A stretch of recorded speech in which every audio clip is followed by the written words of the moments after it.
Well, welcome to today's third episode of our webinar series around realising paperless trade. ACITI, as you know, is a not-for-profit body, and we're trying to shine the light on things which are going on globally, which will improve the international trading situation, things which are being adapted globally that we might be able to look at and have introduced into Australia. And today we're joined by GS1, who's going to inform us around their efforts around paperless trade and trying to look at harmonisation between the GS1 barcode system and the HS code system for tariff classifications. We'll have a chat today with Peter Carter. Peter is the partnership broker and business communicator focused on supply chain traceability, sustainability and digital trade standards. He's the General Manager of Public Policy and Government Engagement with GS1 Australia. Peter leads across sector programs and works closely with national industry organisations and interest bodies, aligning government and industry on key themes, including supply chain resilience, sustainability and trade simplification. Peter is an agricultural economist, a Churchill Fellow, and expert contributor to the UN CFACT.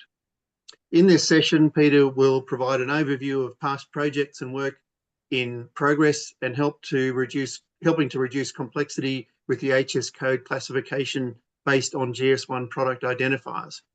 He will define some of the practical issues and limitations and make some suggestions and opportunities for the STS and customs, leveraging the natural language of business and product identifiers to streamline border processes based on the progress made in economies such as the US, China and New Zealand.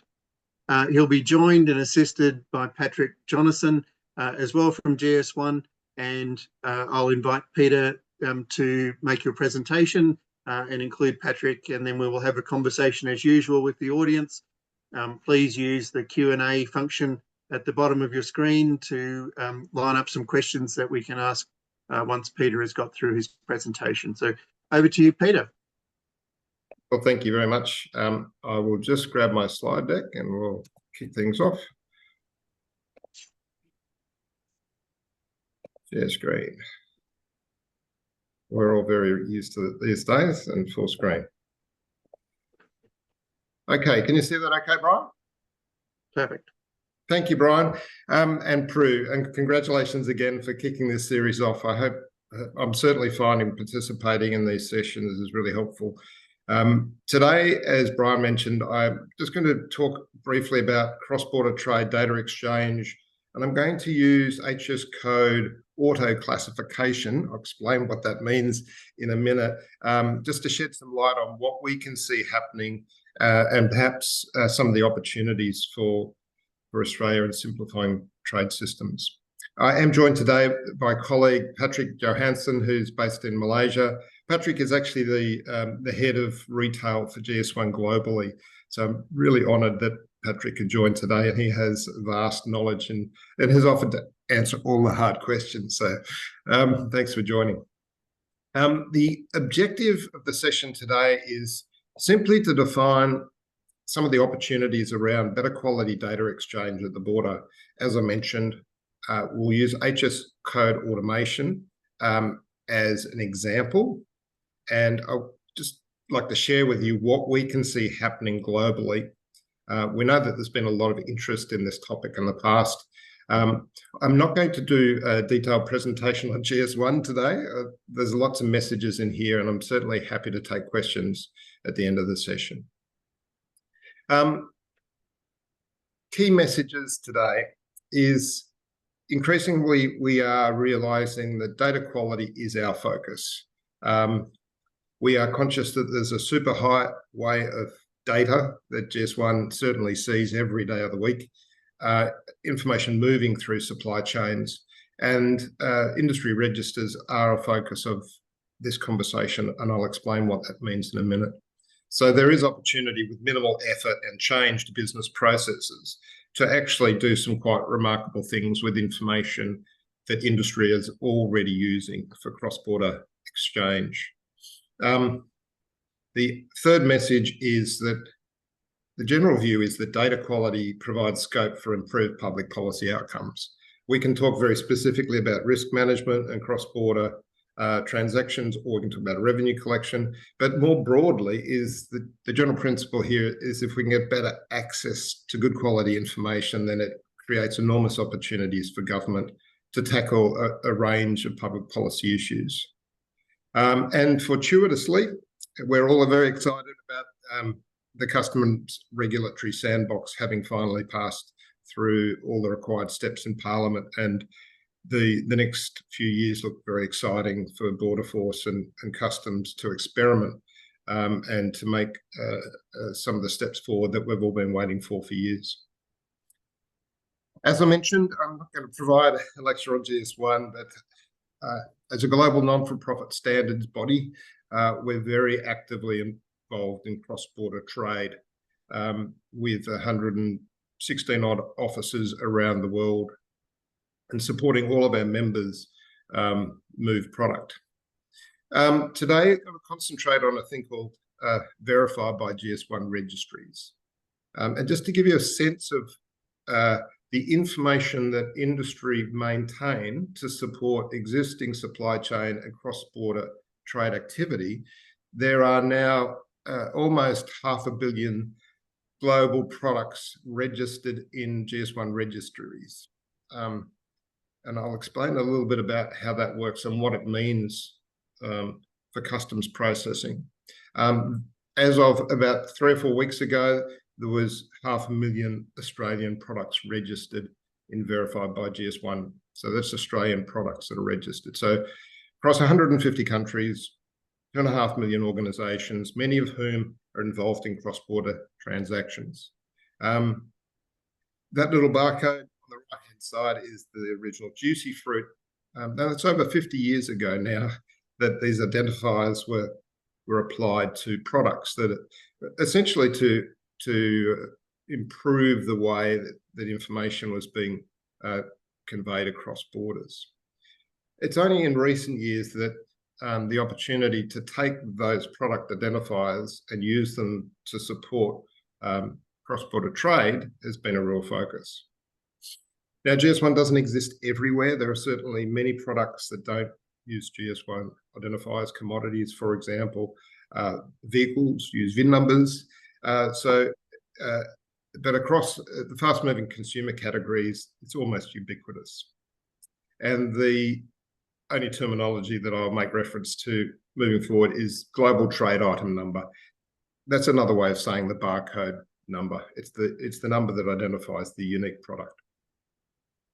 And GTINs are being used in combination with HS codes to improve cross-border trade processes. A little bit about classification versus identification. So the World Customs Organization, as we know, uses a system called HS codes, and that it exists for a different purpose. It's for customs clearance, for tariff determination, and for collection of international statistics. So many of our trade agreements make reference to HS codes, and that's institutionalized. That's not going anywhere.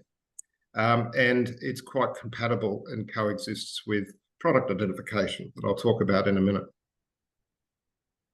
HS codes helps to provide uniformity and consistency, particularly for export and import processes. However, it doesn't provide identification. So let's look at identification. Identification largely exists for stock control, for inventory management, for business operations. So we've got two different systems here that are not connected. We'll talk about the connections and some of the opportunities in a minute. The purpose of this slide is just to make the distinction. HS codes is not an identification system, it's a classification system. Now, GS1 also has a classification system as well, but I'll touch on that at the end in terms of how does that relate to HS codes. So they're two distinct systems to support international trade, and they're complementary. How does this relevant for business and trade? Well, we take a big picture view and all sorts of high-level numbers here, but we've got 5,500 odd container ships moving around the world. So let's just talk about sea freight. 17 million containers, 230 million container movements. The paper trail and the exchange of information about those goods is colossal, particularly when the ICC talk about 26 documents and 200 odd, 300 odd copies, of which only 1% of that material, that paper, that flow of information has been digitalized. Is we still are living in a world where there's low levels of digitization. And what that means is that we have quality issues with manual processing. Now, that's not necessarily always the case in Australia, but certainly with our trading partners, where there's an asymmetry. And that can lead to slow clearance processes, and the cost, as noted here, which is an old statistic, 1% loss in export value is a very large number when we look at global trade. So the opportunity to simplify trade systems actually boils down to a few simple fundamentals in the way that GS1 have looked at it. How can we reduce errors and improve accuracy for tariff verification? And for government, how can we enhance the trade facilitation process without forcing business to make wholesale change to improve cargo clearance, customs cargo movements, but particularly better tasking of border force resources to improve risk management and also tackle some revenue collection issues. For many product types, particularly e-commerce goods coming through the mail, it's simply been too difficult and too costly to collect the tariff revenue associated with those categories. So there are exemptions. But the growth in trade for e-commerce products is significant, and that's a major revenue issue for government. So how can we tackle some of those issues? And for industry, looking at opportunities to streamline, to reduce the risk of delays, and certainly provide improvements in business continuity. So those benefits are quite easy to identify. If we look at what General Administration Customs in China have done in recent years, they were presented with a challenge in that their import growth was growing dramatically. I think the second largest importer of product, or they were some time ago, and manual entries, multiple entries, discrepancies, inaccuracies, leading to all sorts of problems. And one of the things that they were exploring was how could they verify the products that are inbound are the right products on the trade declarations. And so they've started to experiment with the use of industry registries. Now, they've moved very, very quickly. There's a case study there. Please have a look at it because it's a compelling story. And it's been used on a number of occasions just to provide a bit of a lighthouse example for other governments to see how we can use product identification alongside HS code classification to enhance customs clearance processes. Just briefly, the way that this works is goods that are being declared through the China Customs single window are currently calling on the service, which we referred to earlier as verified by GS1. So that's that 230 million product identifiers, and I'll explain the data attributes that are available through that service. And so as they are coming into the country, China Customs is requiring importers to identify the product using a GTIN or another industry recognised identifier, as well as an HS code classification. And we'll explain why they're doing it and the benefits that they're getting. And this is providing straight off with opportunities to identify anomalies.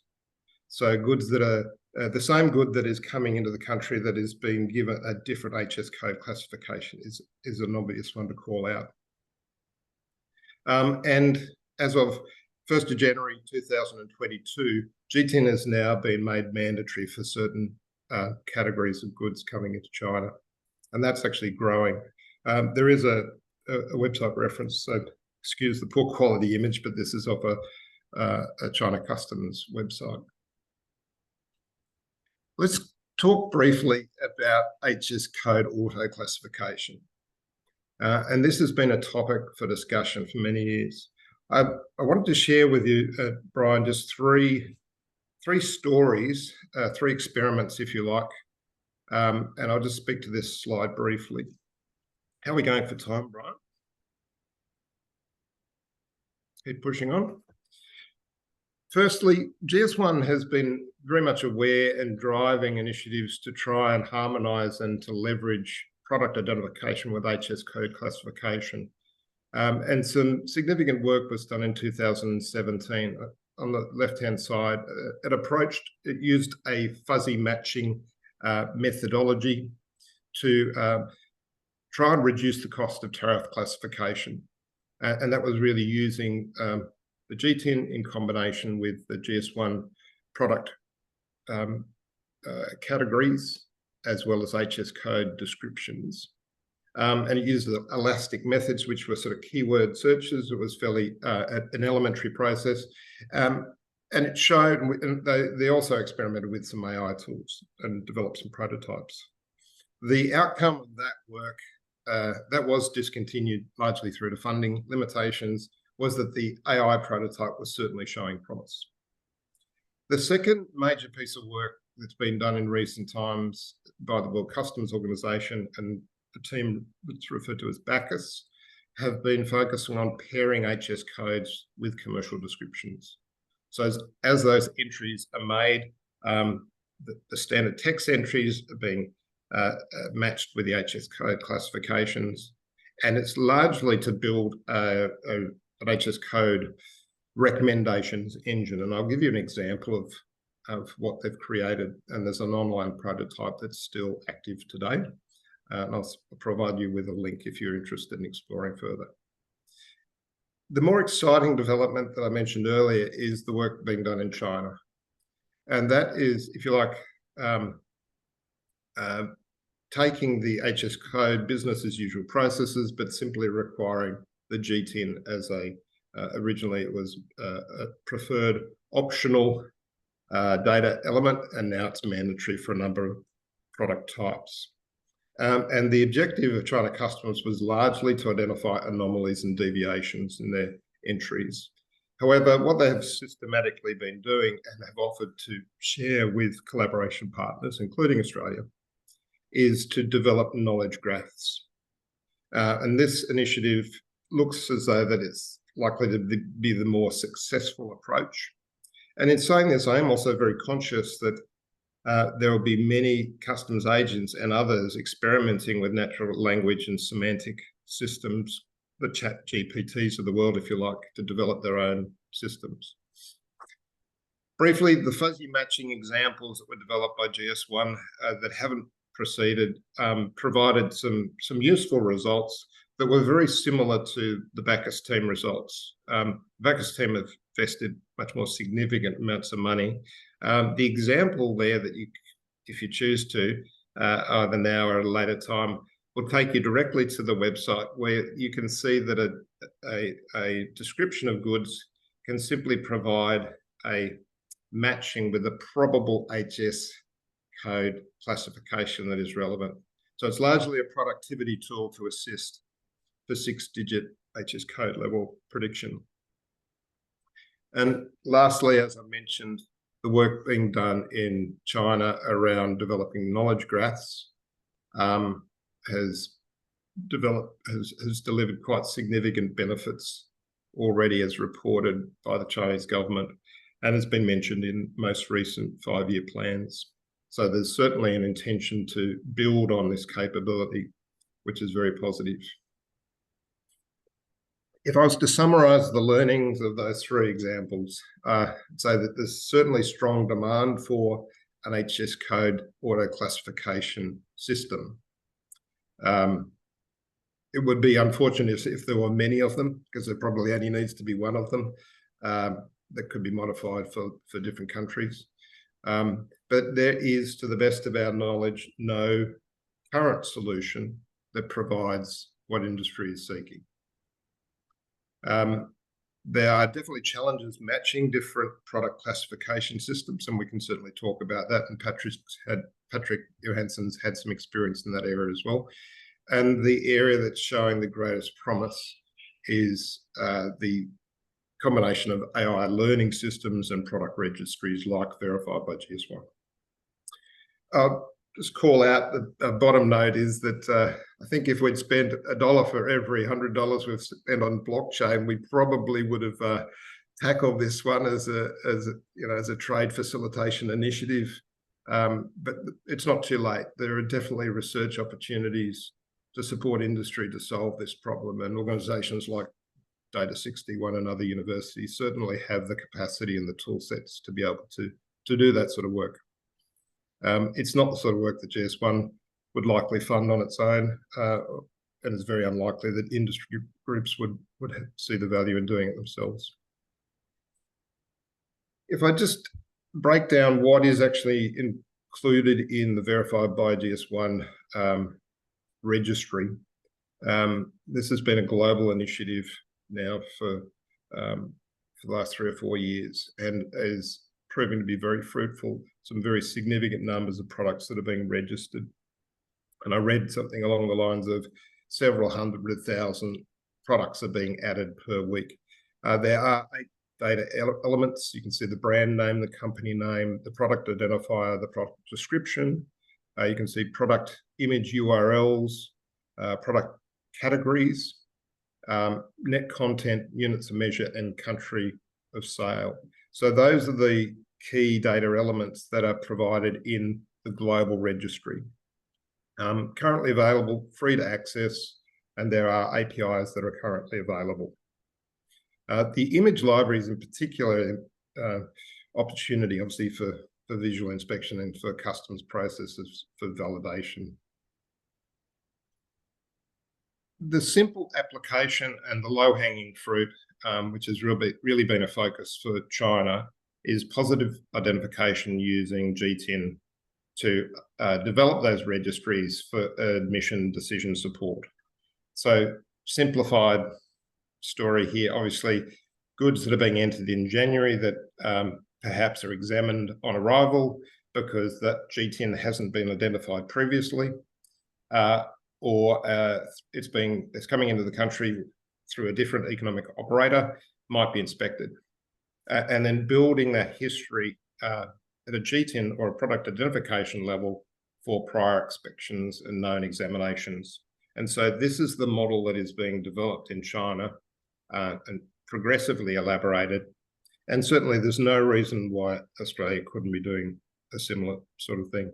In actual fact, many of the products coming into Australia that have been manufactured in China are subject to the same regulatory requirements, so they are already carrying the data. And as I mentioned, GS1 in China have certainly offered to facilitate brokering and sharing of that sort of information for collaboration purposes.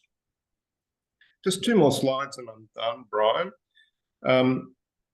It would be remiss of me not to call out an opportunity here, given that the customs regulatory sandbox has been now approved. This has been the subject of previous submissions to DFAT and Border Force to use GTIN data for import and export declarations.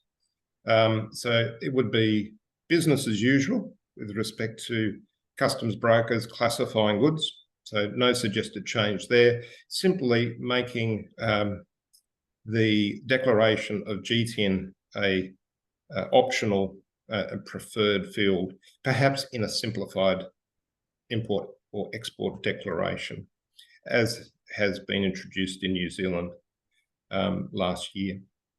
The registry lookups are certainly could be automated, but verifiable credentials, and we heard all about verifiable credentials from Steve Capel in the last session. That could very well be the mechanism to provide the validation. And simply focusing on anomaly detection to assist Border Force task resources or define targets for inspection. And at the same time, opportunities to take that data to collaboratively develop AI algorithms to potentially automate the process of HS code classification. To recap, the focus is on data quality. Certainly significant opportunities that are available now that weren't available 5 years ago. The super highway of data that I've referred to, verified by GS1, is one of a number of different industry registers that are available that could be used with minimal effort and change to existing business processes. And lastly, the general view is that better data quality provides obviously scope for Border Force to tackle issues around risk management and revenue collection, but more importantly, to allow government to experiment and deliver a range of public policy benefits. I hope with that, Brian, I've covered some of the areas that are possibly of interest to parties on the call. Very happy to take any questions, and certainly would invite Patrick to jump in and tackle the hard ones. Thank you, Brian. Thank you very much, Peter. And well, I invite Patrick, is there anything you'd like to add right now? And to our audience, please put any questions using the Q&A session or function at the bottom of your screen there. But Patrick, anything you'd like to add right now? Yeah, thanks, Brian, and thanks, Peter. Of course, great presentation. I just want to give a little bit of a more global context around the customs work that I've been leading for GS1 for the last 10 years. So obviously, the best use case we have, and the most recent use case, is this work with China Customs. And we're very happy. Our team in Beijing has really been driving this well locally. However, if we go back to 2010, 2011, roughly, when this work really was kicked off, it was actually started in the US by the US Department of Agriculture. So the US Department of Agriculture kind of had the original idea to leverage the industry product identifiers and then linking them to GS1 registries for more granular product data. And then that fed into an initiative in Canada where they were doing similar things. So this kind of originates from the US and Canada, and then the Chinese customs, as part of their broader modernization efforts, have kind of learned from previous pilots and initiatives, and they went all the way and implemented this locally as part of their customs modernization that's been going on for the last 4 or 5 years. So I just want to put that in a little bit broader context, that this the work originates from the US Department of Agriculture. We've also worked a lot with Canadian Border Service Agency, and obviously also with China Customs. So thank you. Thanks very much, Patrick. That's excellent context. So if this work has been going on in other locations, has there been any experimentation in Australia just yet, Peter? Or, this is a stumbling block, and the opportunity you've put there is let's get on and move because others are moving faster than we are? To date, all the action has been in response to requests by our trading partners to provide access to industry registries. So GS1's approach here is certainly collaborative. So in response to the Chinese request, I think, Patrick, you might have the details, but over a dozen member organisations were quite happy to support their members to make registry information available to ensure that trade flow could improve. And China Customs would argue that that's led to some simplification in processes and better visibility. So their goal was, in actual fact, for pre-clearance, so as goods were being moved, is a lot of the paper processing that would otherwise slow things down is pre-clearances, etc., might have been possible. The fact that they're continuing on that trajectory suggests that that is working very well. But again, it's been a topic that's been raised, and could we extend that collaboration to involve multiple parties, and no one's suggested that we couldn't. So Australian firms are doing this when they're trading with China. Then we just don't have this operating in reverse for product from China coming back into Australia. Is that fair to say it that way? That's fair to say, but we've also got a lot of goods that are moving into China, being processed and then coming back. So in actual fact, is the conditions are being satisfied one way, and could very well be extended, to incoming goods as well. Yes. So is there some technical barrier in Australia, some reason people can't do this at the moment? I don't believe so. I haven't checked the regulations to see what would need to change. I think it was very interesting to see what New Zealand did. Patrick might have more on this, in fact, because other countries have, in recent times, chosen to include GTIN and other industry recognised product identifiers on import and export declarations. Certainly be interested in other people on the call if they had views on the practical aspects of doing that. But it's something that New Zealand obviously thought was worthwhile doing. They've enacted the regulations, and the import and export declarations are all live now.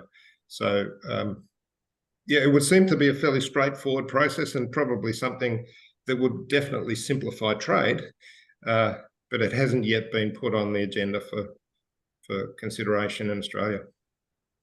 Right. Patrick, anything from your experience? Yeah, I mean, it's not just as simple as switching on flipping a switch and then these things start. I think if we look at our experience both from the US and from Canada, there is a need to have a good working relationship with industry groups and with the local border agencies, obviously as the first step, and have open discussions on what we are trying to achieve and what we likely can achieve with the ingredients we have here. What usually happens, and what I would always recommend, is that you're looking at, and similar to what China has done as well, by the way, looking at the high risk products, the product categories where you need increased controls. So what they've looked at, for example, in China, as the first categories to implement this has been infant formula, baby powder milk, alcoholic beverages, and these types of products that can either have very strict requirements in terms of safety certifications, anti-counterfeit, etc., and where the customs would need to boost the availability of product data that they get. And ideally, there would also be, and I understand you are working towards that in Australia, some kind of controlled living labs or sandbox environment where you can test how this actually works. And what's important for us as GS1, we like to facilitate trade and build efficiencies into supply chains. So we don't want to impose also requirements on traders that would create added processes for them. So we would like any solution that is being recommended by the border agencies to actually facilitate trade and not put added burdens. So it's a long process and a lot of consultations, etc. We've worked on this in China since 2012. As I said, we worked on this in the US since 2010, and it takes a while, but we really need to get started in many markets. And I think the best way to go about it is consultations and a controlled piloting or sandbox environment. We also have examples in other countries where they are in North Africa, Middle East, where they're also looking at this, and they're kind of writing it into regulations, which is a little bit less business friendly, I would say. And we would probably not recommend that. We would see that there is a workable solution first that's been developed with industry before anything is written into a government regulation or a requirement. Thank you. Thanks, Patrick. So, well, Peter or Patrick, what are you seeing in new developments? We've got you've mentioned artificial intelligence sitting behind some of these developments. Chat GPT is coming along, Google Bard, different other products around. So is this something which is likely to be heading for a bit of a waterfall, here, or a rush of things? People have seen the idea and the technology is available, and so we might see a plethora of opportunities in the near future with this. Do you think that'll happen? I think that's inevitable, Brian. It's a HS code classification certainly requires skill and experience to get it right, but it's low hanging fruit for automation. It does require some, training for it to work well. I think the experiments that we've observed and reported on here show that is the recommendations engines are reasonably effective, and it's helpful to get a pointer to from a description through to 4 or 5 categories that might be relevant. But I would expect very quickly either the private sector will develop their own solutions, which is good. Alternatively, there's some collaborative effort to develop something that is open, accessible, standardized, and possibly freely available. There would certainly seem to be a fruitful area for research for our data scientists, given all the tools that are now available. So I guess you've touched on the issue of what happens if the classification isn't correct. Ultimately somebody human needs to make a decision, around if you're a trader, what you're going to put onto the form, or your customs broker. And if you've used a device like this that's automated something, I guess it gives you a suggestion or a best bet, but it's not going to be completely accurate. Who's wearing liability for the decisions with this? And if customs then say, well, we don't agree, what happens? Well, I don't want to speculate on any of that. I think that's a business as usual situation right now, is that the party that's responsible for the classification and charging the fee for the service is ultimately accountable. What we are hearing and seeing is that customs agencies like the idea of the anomaly detection that these systems are providing, so that there's at least consistency. So when goods are arriving in a country, they seem to be the same as the last shipment, but they've been classified in a different way, then they get called out for closer evaluation. So that's a standard process. I think the answer to this also, Brian, is that automation provides a process improvement opportunity for customs brokers to do things faster, better, more competitively in a competitive environment. So I think it's inevitable that those organisations will look to try and acquire these capabilities because it's a competitive market. We don't think HS code classification is going to go away anytime soon. I think it's a topic that you've looked at in some detail. Our reporting agencies and our trade partners have all agreed on how we monitor and report on trade. So I don't think that's going to change, but I think the commercial agents, there's a lot of opportunity for them to take these sorts of innovations up and be more competitive. So I guess, as you pointed out, it's a potential system that might improve revenue collection or accuracy of revenue collection. It seems to me like that's the strongest argument for it, as well as the time-consuming process of classification itself. Some of the argument you hear from border agencies is, they need to know what's in the box. And because you've written it on the side or it's got a barcode, still doesn't necessarily tell you if someone's trying to co-opt the system for nefarious reasons. So have you got experience in how much this improves the accuracy of the data, and whether or not it's also useful in illicit trade management? Well, Patrick might have a little bit more on this, but I think the act of identifying or claiming that there's an identifier that defines a product doesn't make it any harder or easier to put contraband product inside the package. I think that's sort of a different problem. However, I think the math and the predictive analytics and the capabilities that exist certainly provide opportunity to tackle some of those issues, mostly through anomaly detection, etc., and looking at patterns. But going back to the key message is, without good quality data and fine-grained data, that's almost impossible to achieve. So I think it's not a satisfying response to the question, because we'd like to think that we could solve counterfeit and illicit trade as well. But what we're talking about here is a higher quality data at the border to allow governments and others to develop policies that may be able to address some of those issues. I certainly wouldn't expect that automation of HS code classification will make that go away.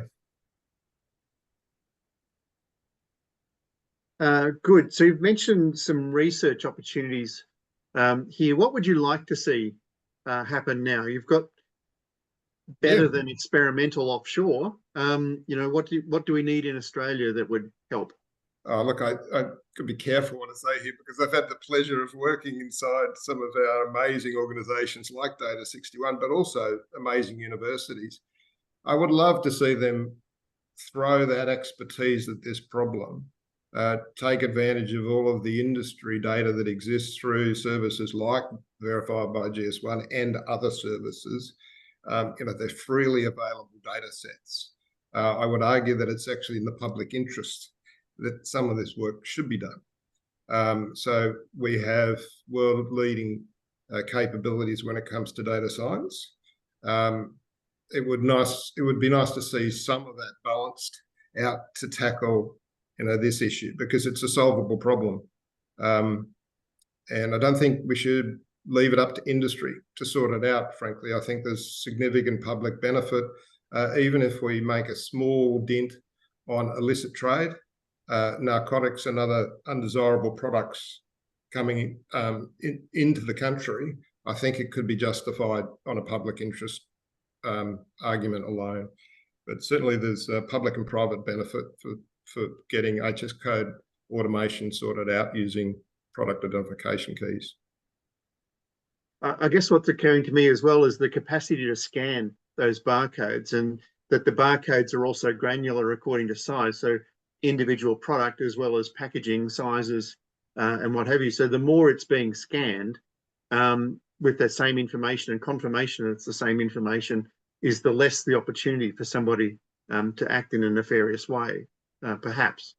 I think so, Brian, and it's not the topic for today's presentation, but it's the linked data associated with that product is phenomenally powerful.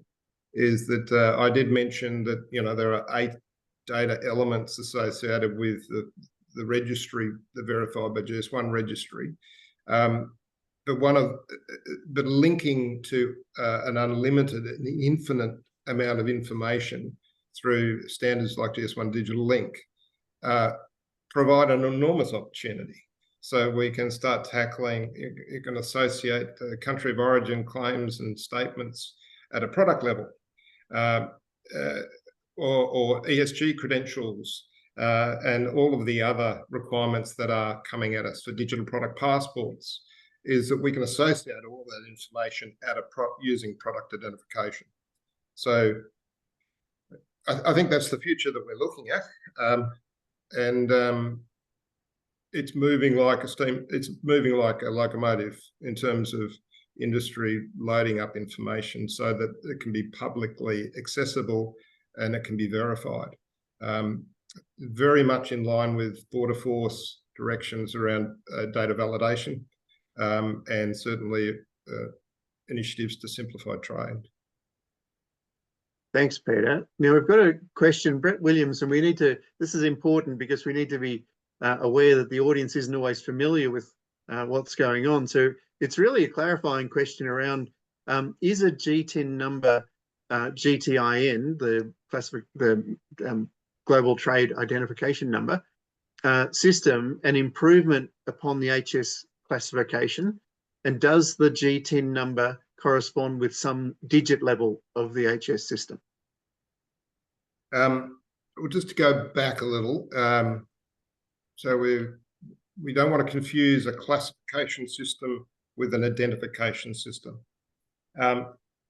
So HS code is a classifier, so it groups products into type.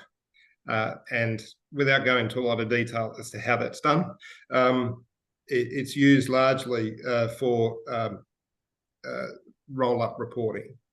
So it doesn't provide identification. G10 is a product identifier. The objective is globally unique, ideally persistent in that it stays with the product forever, and it's largely used for supply chain purposes. So the notion in here is that, can we use a product identifier to assist with the classification of a product? And the short answer is yes, but it's yes, but. And so there are rules to be followed. But I think the important point is, one's a classification system and one's an identification system. They both can coexist. They both serve different purposes. But the opportunity they provide is quite significant, because we don't currently have the fine-grained reporting that we need through the HS code system. Patrick, do you want to elaborate at all on that? I've tried to keep it high level. No, Peter, so I feel like you missed the main point explaining that, to be honest. What we are talking about when we talk about the G10 is that we can capture in what country that identifier was issued, to what company it was issued, and for what product it was issued. So those are three of the things that are captured in that string of numbers that you would see in a barcode. And I think that is very, very different, obviously, than a HS class, which would essentially just classify a type of product. And therefore, obviously, each and every G10 would fit into one or more HS classes. However, you would have millions and millions of G10s, obviously, covering every product that you see in the supermarket all over the world.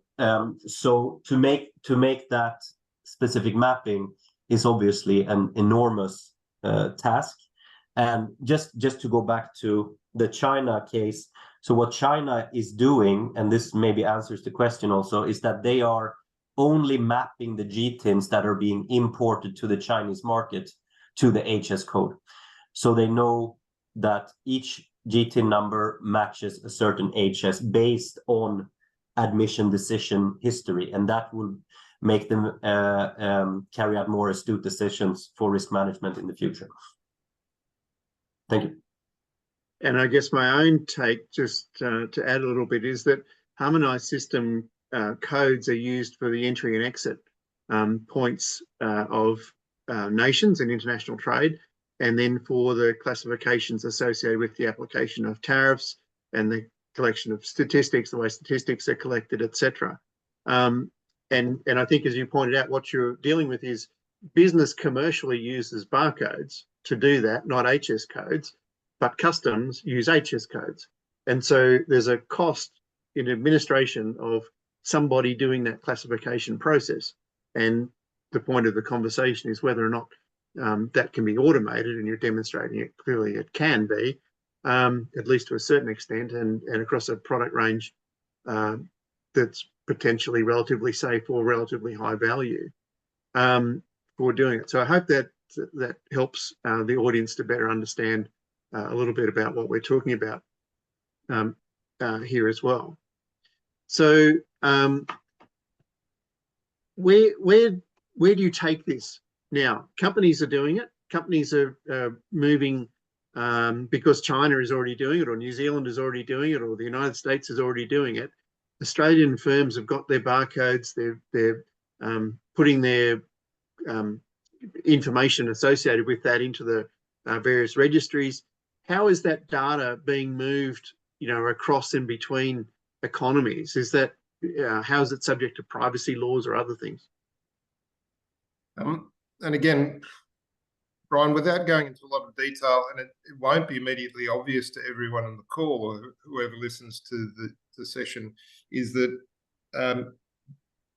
G10 is an example of a GS1 identifier that's used extensively by industry and business, not just to identify things, but also to, those identifiers are used in trade messaging. So supply chains voluntarily adopt messaging standards that are using these unique identifiers of products, but also legal entities and locations. Now, this is a not well understood level of detail about the GS1 system of standards. So a lot of that information that is already crossing borders because it provides operational efficiency. And that might be in a freight forward notice, it might be in a commercial invoice, it might be in other trade-related documentation or electronic messaging. Yes, there's certainly issues around managing privacy and confidentiality for public regulatory processes, like HS code classification, sharing that information, make sure it's protected, etc. And customs agencies have responsibilities that are well defined there. But I think the point I want to make is that the use of the GS1 keys doesn't stop inside or outside Australia. It's already crossing borders. The reason that there are unique codes, you'll be familiar with that 93 number that you often see on your packet of cornflakes when you go into the supermarket. That indicates that that number has been issued by the Australian GS1 member organisation. If you see 95, it's come from a different member organisation. So there's already information that is extensively used by trading partners, as Patrick previously mentioned. And the methods for managing these registries are all based on member consensus and consent as well. So this has been done for many, many years. I think you said, what do we do next? I think it's actually about awareness. I think we could have all the wizardry and technical methods we like, but if we don't have the level of understanding about what product identification does, who uses it and why, and how does that relate to regulatory processes like HS code, we will never make much progress. So probably revisiting some of these conversations, keeping the messages simple, and just doing small experiments like Patrick mentioned, which is why the regulatory sandbox is actually a really important opportunity. Oh, and Brett's come back. So are customs authorities in the EU requiring the submission of G10 numbers for customs declarations? Yep. Patrick, do you want to elaborate on other countries that are doing similar things? Well, I can answer about EU first, maybe, and then I can talk about other countries. Currently, the EU does not mandate the use of GS1 identifiers. It is a voluntary data attribute to use for imported cross-border e-commerce currently, to use one of our identifiers there.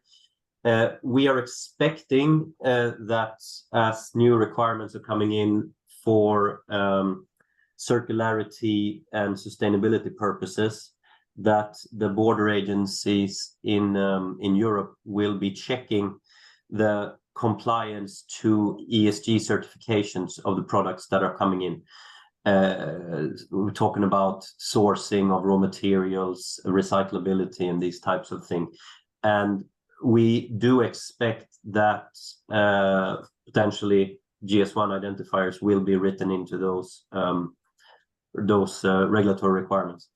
There are drafts in circulation that includes GS1 identifiers already, but we really don't know how it will look in the future. So we're expecting it to happen in the next couple of years in Europe. Yes, for products like apparel, construction materials, and others. In other parts of the world, it's quite interesting to see how border agencies are approaching this, and we have cases for example, that are product specific. So we have in Argentina, they're looking at specific products like chemical fertilizers, for example. We have countries like Egypt, where they are integrating it as part of their customs single window system. And we have countries like developing countries, I must say, like Azerbaijan, Mongolia, Algeria, where they are integrating it into their customs processes as well for tax purposes. So it's a really wide range of countries that are looking at this, but obviously the big ones, Canada, US, European Union, China are all looking at this. And then we have a wide range of smaller countries that are all doing it in their own different ways. And Patrick, is this extending to values-based trade? So illegal harvested timber, or legally, illegally harvested timber, maybe other things, values, modern slavery, etc. This will be in scope for the EU requirements that are coming up, especially the modern slavery falling under the requirements there. So yes, that is coming. Currently, we don't have it. We also expect that this will come for the EU requirements for timber products. But for that, we expect it to be more of a kind of full chain kind of traceability requirements, where we will see the origin of the plot of land where the wood was grown, etc. So we don't know exactly how it will look, but yes, it will come in the future, especially from the European Union that are kind of driving this with their aggressive regulatory approach. So we're about to run out of time, but these are informational attributes that could be attached to a barcode. Is that the way to think about it? Yes, it's and I must say that when we talk about barcodes in the future, it will not be the linear barcode. We are transitioning to a square type of barcode, which could be a QR code that you're all familiar with. And by using that and linking to data in repositories, or we will give access to that required information. Yes. Clearly, I mean, today you could also do it with the regular barcode, but then you would have to have a dedicated app on your phone to look up the data. In the future, we're expecting that consumers will also want to look at a product, scan the code, and get all the data they would require. So that's what we're looking into for the future. And I think that's a very good topic for a future session and a future discussion, because it's a whole new ecosystem and a whole new way of thinking. Well, let's line you up for that, Patrick. That'd be terrific. Thank you. Appreciate it. We're coming pretty close to time, but I just wanted, again, a clarifying statement, perhaps, Peter, around, you used the term natural business data early in your presentation. So precisely what do you mean by that? Look, I'm referring to that 250 million product identifiers globally that sit in registries, you know, the 500,000 products that are sitting in Australian registries, where manufacturers and traders, they refer to those numbers on a daily basis. They prime their business systems with that information. They share that data between supply chain organizations to optimize and to be competitive. I'd go as far as saying it's a significant for Australian productivity, not just supply chain resilience. It's what businesses do on a daily basis to be efficient. That's the natural language of business. And we can use that information and very large volumes of data, high quality data, because it's self-cleaning. If you don't get a purchase order right with the right information, you don't get paid. So that's really easy for regulators to get their head around, is, well, what if I can use that information to facilitate trade processes and to streamline and simplify trade? And that's why I think there's a real sense of comfort in the language that we're hearing from government at the moment.